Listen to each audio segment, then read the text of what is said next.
March 2021. I try to write using ordinary words and simple sentences. That kind of writing is easier to read, and the easier something is to read, the more deeply readers will engage with it. The less energy they expend on your prose, the more they'll have left for your ideas, and the further they'll read. Most readers' energy tends to flag partway through an article or essay. If the friction of reading is low enough, more keep going till the end. There's an Italian dish called saltimbocca, which means leap into the mouth. My goal when writing might be called salt in testa. The ideas leap into your head and you barely notice the words that got them there.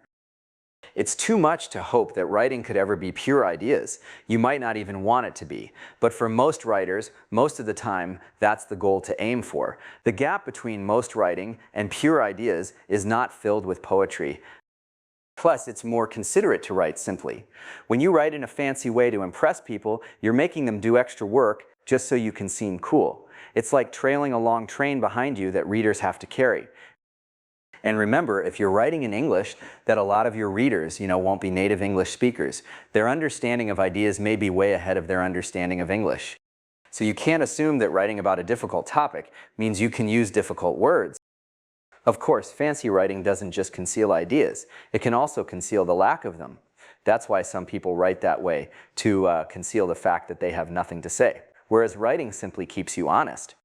If you say nothing simply, it will be obvious to everyone, including you. Simple writing also lasts better. People reading your stuff in the future will be in much the same position as people from other countries reading it today. The culture and the language will have changed. It's not vain to care about that any more than it's vain for a woodworker to build a chair to last. The idea is that, indeed, lasting is not merely an accidental quality of chairs or writing. It's a sign you did a good job. But although these are all real advantages of writing simply, none of them are why I do it. The main reason I write simply is that it offends me not to.